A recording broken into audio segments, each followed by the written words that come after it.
The green flag. You see the pace car out in front, a rolling start. Pace car pulls away now.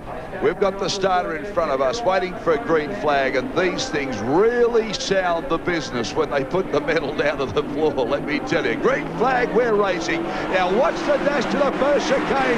Alan Grice gets the boot into it, and listen to the horsepower come down. Alan Grice now's got Charlie O'Brien right up beside him, right in behind his bumper bar as he goes into the chicane. Look at this, NASCAR's in a big, long, high-speed snake there. A 9, 10, 11, 12 car train going through that snake of the chicane, and I must tell you, they're up through the gearbox by now as they're going to hit that front straightaway in just a moment. You'll see speeds of better than 160 miles per hour, American terminology, and they're going after the top guns today. Alan Grice, look at the way he's setting the car up, trying to balance the car because it wants to move around under brakes. Slams it through the left-hander, heads up to the beachfront now. Another big long straight coming up, and Billy, that's a big problem because every time they hit the end of these main straights, they've got to work the brakes. Now the brakes start to fade after 2 or 3 laps. They've got some water coolant on the brakes to try and help, but the track temperature, the air temperature is making that a tough assignment. A very difficult assignment, and you can see it already affecting some of them. You'll see it even affect worse as we go along.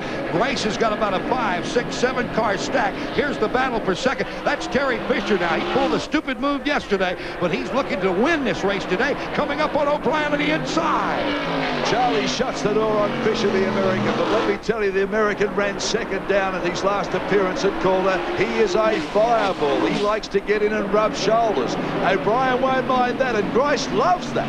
He just loves to rub shoulders. So at the moment, Alan Grice, Charlie O'Brien right on the bumper bar, and Terry Fisher waiting for both to make a mistake. When we get on board in just a moment up a straightaway, we'll take you a ride on board the Terry Fisher automobile and show you just how fast these 3,500-pound steel chariots known as the NASCARs go here on the Gold Coast of Surfers Paradise. Alan Grice has been to American race. The thoughts of the Americans with him and the equipment he was running. He was very good, and the Americans have gotten quite worried about the Australians because they've caught up, as you say in our terminology, Darrell, with what the Americans are doing NASCAR racing. Charlie O'Brien's car absolutely fishtailing there because he's got to jump on the brakes and pull all that weight up. Charlie O'Brien driving like a man possessed, but Alan Grice is where he normally likes to be, way out in front. Remember this year, he won the Bathurst race last year in a Holden. Really was the talking point of the whole motor racing world. He put Holden back on the map. They've now drawn right away from Fisher. Now we're riding on board one of our camera cars, and we're looking back. We're looking at the rear view of the Kim Jane automobile, and I think that's coming from the Steve Harrington with the Holden Commodore. And now we go up front on the Harrington car, and we watch them bob and weave in those 3,500-pound stock cars as they shuffle up through that tight corner of turns 1 and 2 and then get ready to move up into a straight. Now O'Brien, Darrell, has seemed to have found some more horsepower since yesterday. Oh, no doubt about that. When Grice came off the circuit on Friday and had a shut, Charlie also had a major engine problem. It was spewing water out everywhere. They took it away, and I think it was down on horsepower yesterday. But this is the Terry Labonte car. This won the big race at Calder last year. It's a brand new car, virtually, put together by the NASCAR people in America. It's a great package. Oh, 91 up into the gravel patch. Walter Gill sliding wildly in a half-cocked Hawk Breath sponsored automobile. He's in the marbles. We'll get a yellow on that one. Well, that's the first time we've seen the cars going in there at speed, and it's a braking problem. See that? This has been a problem for these cars. They've been racing in Australia on the ovals. This is the first time they've been on a street circuit, and they really, most of the drivers have had problems with those chicanes. They really have, and it's hard to dictate how you're going to bob and weave and gear down. You miss one obstacle and you're in trouble. Now Grice and O'Brien are still racing. There will be a yellow in the area of the course where Walter Gills has spun into the marbles down here.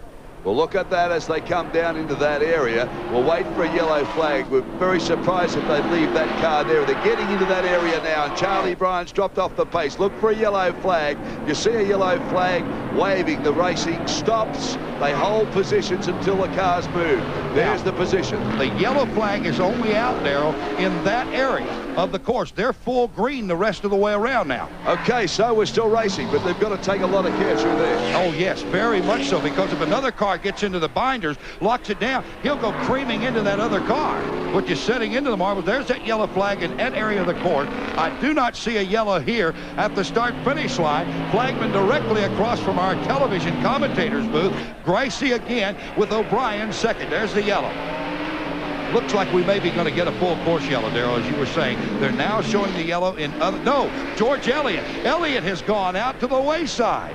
Elliott, he's had troubles all weekend, Elliott. He's lost the car. It seemed a very loose motor car. It was moving all around the track. He has, and you know, he's been down on engines and parts all year long, and I don't understand that, because George Elliott and his brother Ian Elliott are quite successful here in Australia. Alan Grice still leading the way from Charlie O'Brien, and I tell you what, they have just ran away and hid from the rest of the pack. Two talented drivers, two Queenslanders, and they would love to win this here first time out. The concrete walls, look at the chicanes, look at the big cars bouncing through there. They make the best noise, these motor cars, don't they? They truly make that thunder in paradise here from Surfers Paradise on the Gold Coast. Now O'Brien tightens up on Gracie in the corners. Gracie uses the gear to pull away in the straightaway. Now you're looking at $30,000 at the moment for Gracie, 20 back there for Charlie O'Brien. See how O'Brien tightens up in those turns? Now watch Gracie pull away in the straightaway. Yeah, no doubt about it. He has the legs when he can get the power down, but I think Charlie O'Brien's car brakes a little better. It doesn't look as skitty, or it doesn't move around as much under brakes as Grace's car. But look at that. Once he gets a little bit of space and room to move, Gracie does pull away. And that's pure horsepower too, Darrell. Might say that the O'Brien car is handling better than Gracie's. Gracie has the horsepower. O'Brien has the handling in the corner. No doubt about that, because look at this. O'Brien now into the chicane. You'll see him close up here. You can now see that black racing line. The rubber from all of the racing here in the past 3 days has taken this green track, and there's the rubber we're talking about, as these cars absolutely go through there sideways, laying rubber down and giving the drivers that racing line. You can pick it from the high shot there. It's a black line running right round this road circuit on the Gold Coast. We've completed 4 of 10 laps. There goes O'Brien again through the corner. Gracie still trying to keep that distance of about 7, maybe 6, cutting it to 5 car lengths in that corner. And Billy, the Surfers Paradise beachfront has never looked like this. These cars are literally 50 meters from the sea. And that means going to get a little salt air through the radiator and the air breathers. But you know, it doesn't hurt these NASCARs. When they get that sea breeze, those drivers take a sigh of relief. It's quite hot, as you mentioned. Inside the cockpit of these cars off that firewall, it gets up, in American terminology, better than 140 degrees. These drivers in a 400-mile race normally lose 12 to 13 pounds. There's the shot from the high surf, the building we have some cameras on. And it's a great shot too, as they're coming up to some traffic now. This could be very interesting, because if Grice gets balked, O'Brien has the chance to swoop. They're about to lap the Tony Hallett automobile. Once they come around Hallett, they will begin their lapping of the back markers. Now Charlie O'Brien has again closed that gap on Grice.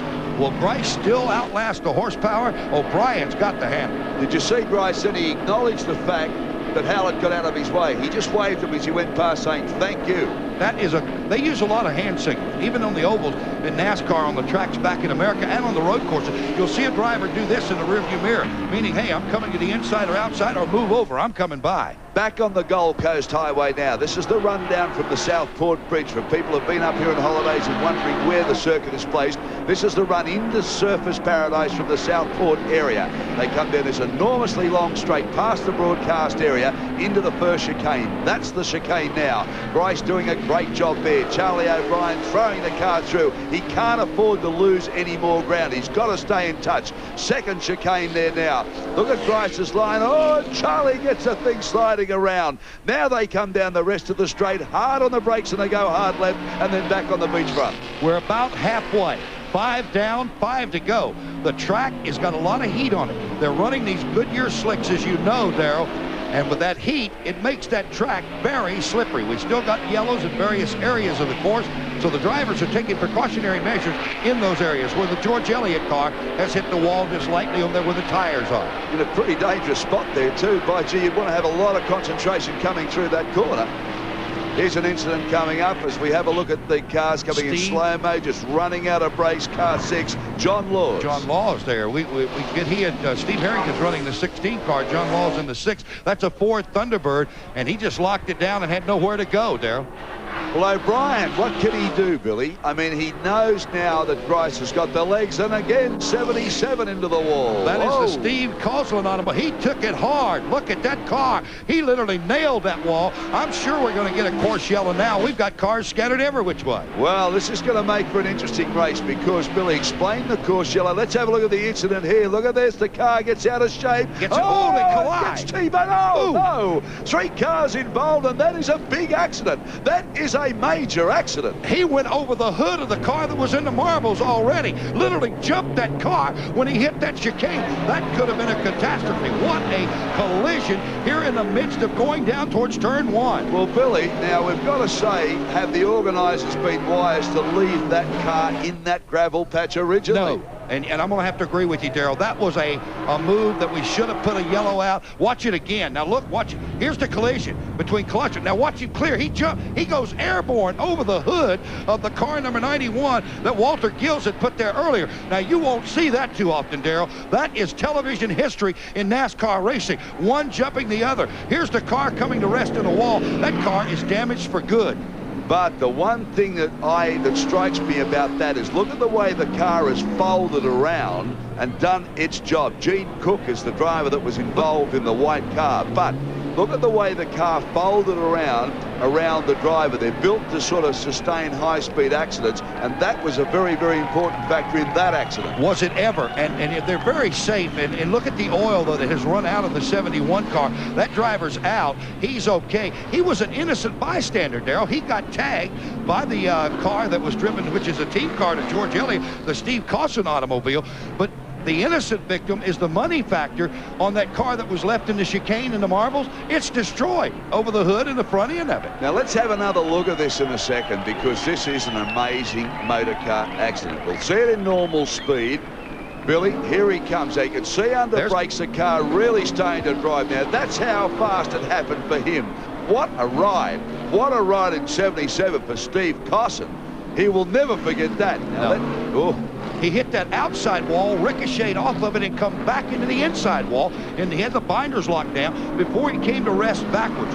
I'll tell you one thing, if we look at that, we see Fisher going by. Now, you can see all over the course, they've got metal and debris and rocks and gravel.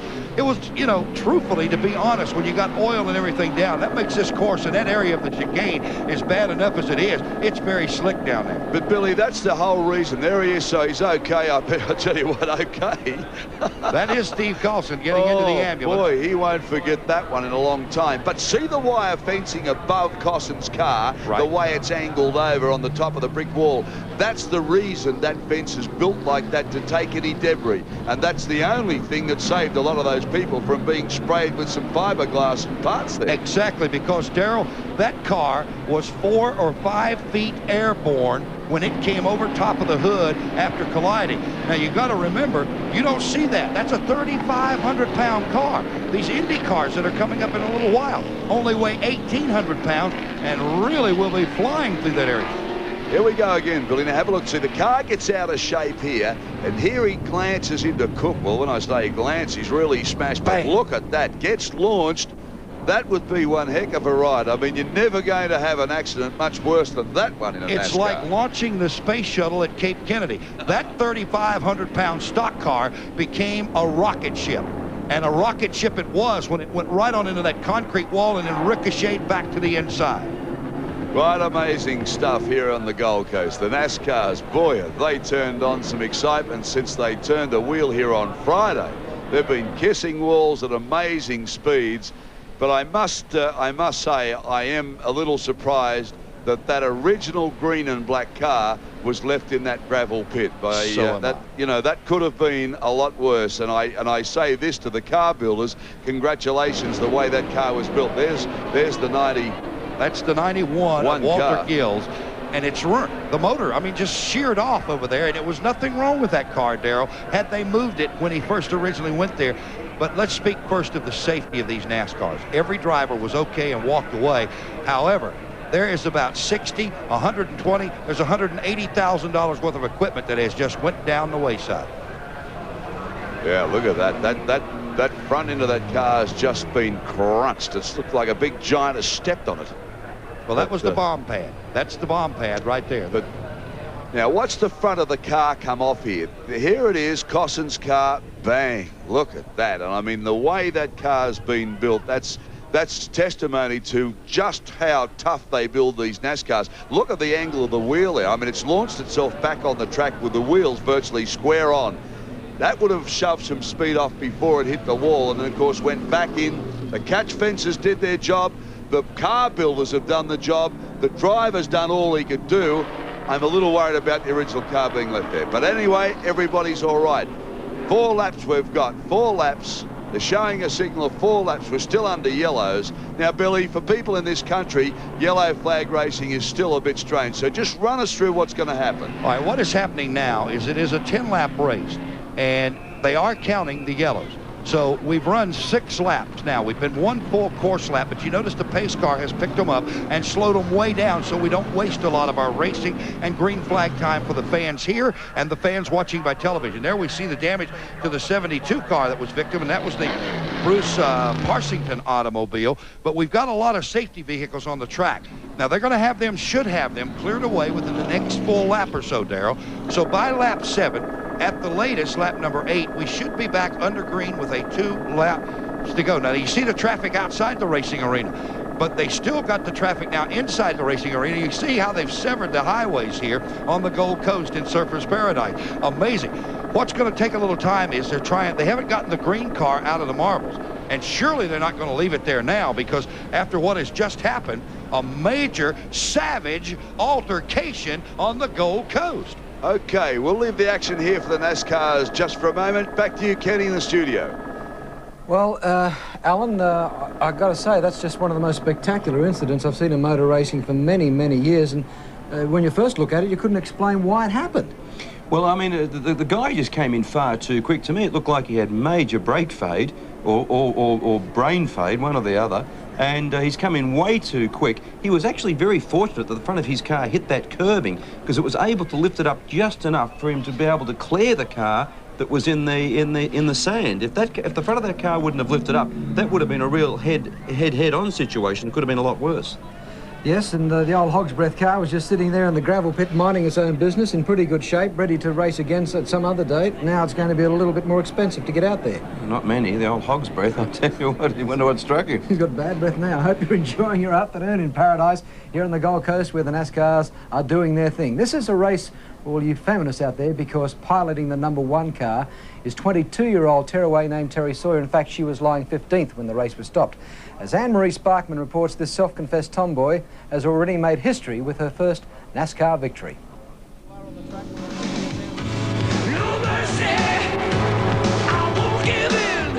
She's back in front, Terry Sawyer. This little girl has got what it takes. Make no mistake.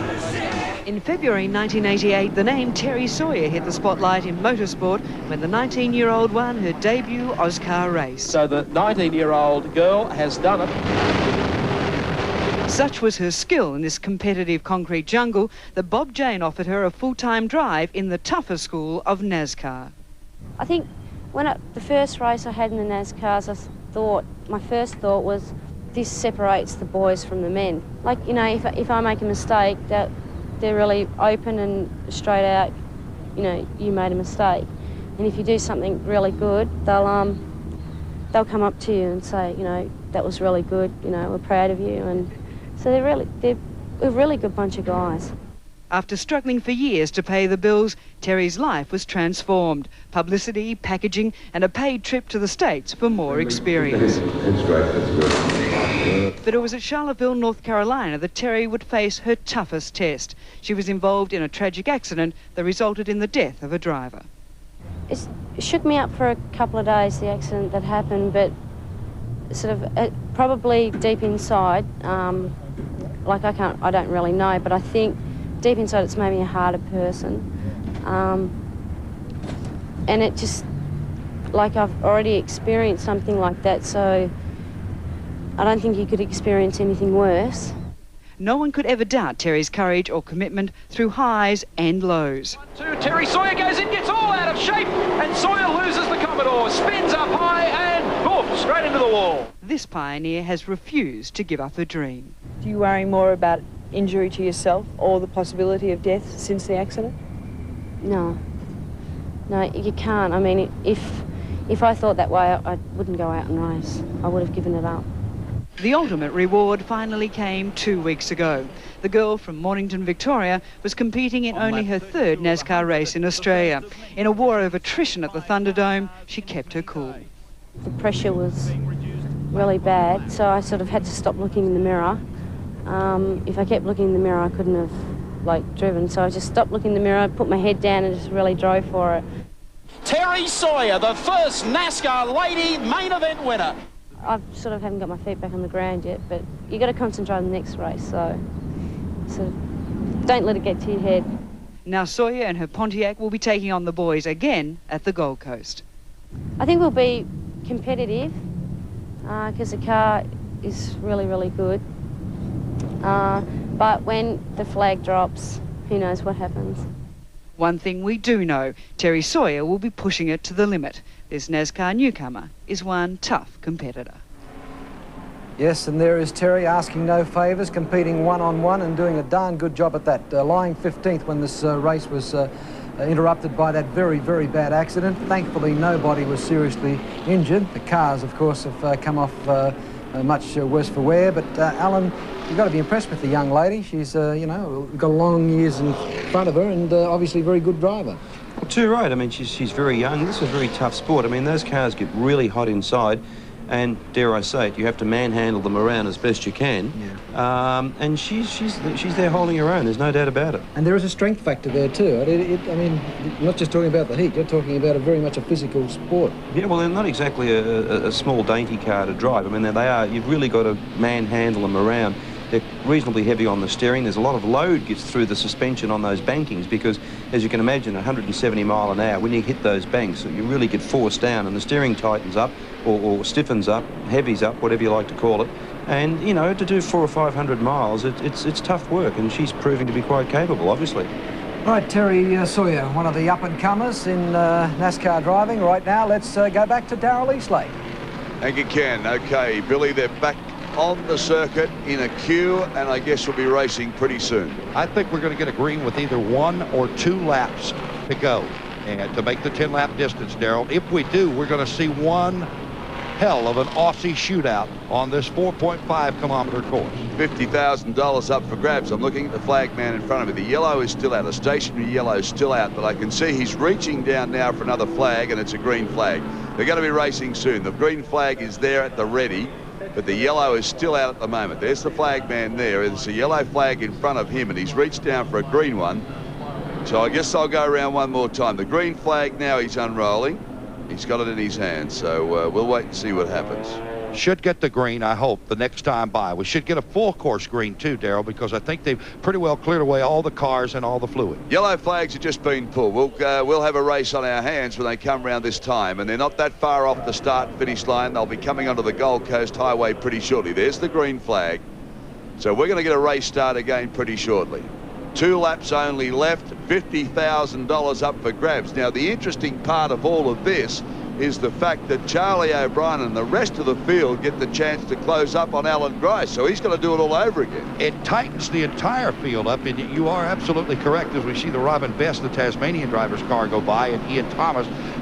The thing that's going to be interesting, it's going to be a $20,000, actually a $30,000 shuffle to see who's going to get through that gearbox and get back down into that corner first on this last or next to last final lap. Alan Grice has definitely got a power advantage. There's no doubt about that, but O'Brien knows that.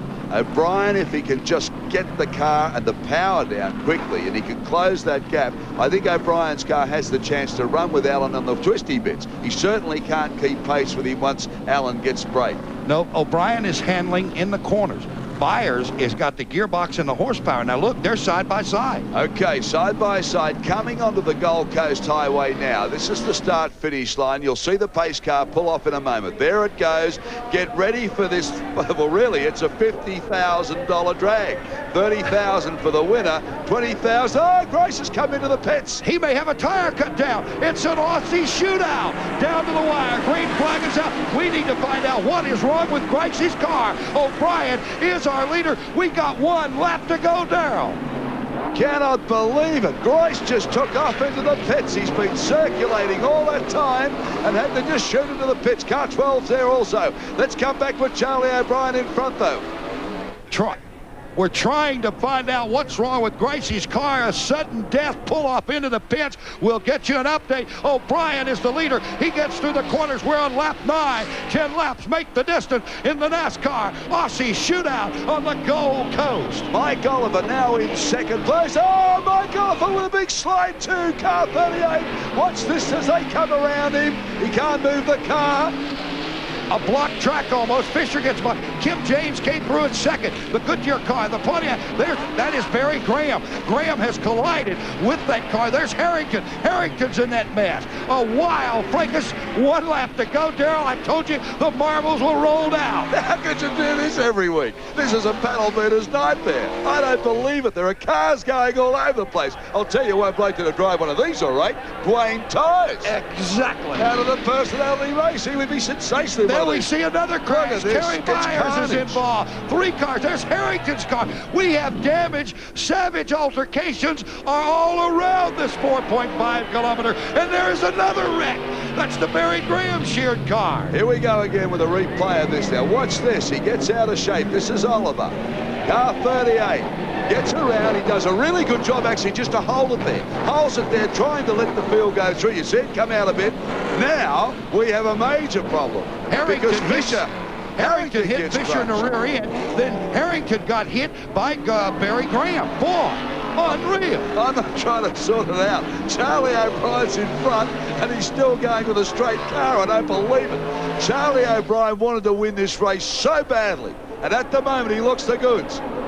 Yellow flag being waved, so this race will now be seen out under the yellow wave flag. No doubt about that. Charlie O'Brien is going to be quite a rich boy this afternoon. Did he get the checker at the same time? No, he did not. There's a white flag being shown, a yellow being waved and a white flag being shown. 1 to go then, as Darrell is telling all of you in the television audience. This has been one that you don't see often in Australia or in America. It has been a showdown. And later today, you'll see O'Brien win the Oscar race here on Channel 9. He picked up $20,000 there. He's about to pick up $30,000 more when he gets back. A $50,000 payday for the Australian Charlie O'Brien. Who's that in second place? Because he's just inherited $20,000. Kim Jane in the Goodyear car. Oh, another one. That's Ian Thomas. Ian Thomas, the Australian, is just, and Terry Sawyer just gets by the girl driver. This is like roller derby. I remember roller derby. This is the same. Outstanding. What did I tell you earlier today? When the money's on the line, these NASCARs don't play games. Here's Ian Thomas, locks the binders down, gets in the gravel, shuffles it and scatters it all over the race course. Well, let me tell you, the IndyCar drivers have been looking at this circuit getting destroyed, saying, we're going to run this thing. That's exactly right. But they'll have it all cleaned up because we'll have about an hour or so to get ready for IndyCar racing. But, you know, in no circuit, can you beat these NASCARs when you're watching them on television for action, Darrell? Max Dumsey, I'm trying to work out who's first, second, and third. I know O'Brien's first. Kim Jane is second. There's no doubt about that. Max Dumsey, he moves up into third place. What a break. Everybody else is just in pieces around this racetrack. You're absolutely right there. And look at the gravel they're going through on those slick Goodyears. Well, we said before at the head of this race that the chicanes were a problem for these cars. One, most of them set up for oval racing. Now, there was a conversion job done on most of the cars to run on street circuits, but that's a little expensive and some of the drivers couldn't do that. They run out of brakes pretty quickly. We're looking at another one of these incidents at the moment, trying to pick up the car. That's Barry Graham. Barry Graham's car. He goes into a wild spin coming up toward the tyres. And we're waiting for Harrington, because that's the goal. That's the car Harrington was involved. That's where He was that involved in that tag. He really was. Okay, Charlie O'Brien, Kim Jane in second, Dubsy in third. So Kim Jane has just walked out with a lot of money. Car 28. Oh, That's Terry Byers, the 26 car. And look at George Elliott. He nailed Elliott. Well, we mentioned that car was in a bad spot 5 or 6 laps ago. They left it there. Byers had nowhere to go. Look at the oil and fluid on the track. There's George Elliott walking over. Terry Byers has taken his helmet off, but there's 2 destroyed race cars. Well, Terry Byers has had a fire, a blow-up, and an accident this weekend. And I'll say this again, that car of Elliott shouldn't have been allowed to be left there, because we made mention of that too. That was a problem, and of course the original problem goes back to the car left in the sand trap. Enough of that. I'm not an organiser, but it's cost a lot of people a lot of money. They're coming for the finish, the straightaway. Coming down to do the finish, Charlie O'Brien, let me tell you, wanted to win this so badly. He wouldn't have liked to have won it under these circumstances, but I know he put a lot of money into the car. He's got $50,000 back for his efforts this afternoon. Kim Jane comes in second, Dubsy in third. So there you go. Jane has also picked up 20 grand. What happened to Alan Grice? Were we able to find out from any of our reporters? Just speared off into the pits. Unfortunately, Grice, he wasn't too happy. He came up to the start line and speared off. Well, I don't know about you, but that's about as much excitement as I can stand for a while. Now remember, Darrell, I do 400 and 500 miles of these things every week, and there's Alan Grice. All right, Alan Grice finally got back on the circuit. I'm confused. I really tell you, I'm confused. O'Brien, Jane, Dubsy, Bowers, Series, and Fisher. That's how they finished. We'll take a break. I'll have a nervous breakdown, and we'll see you later.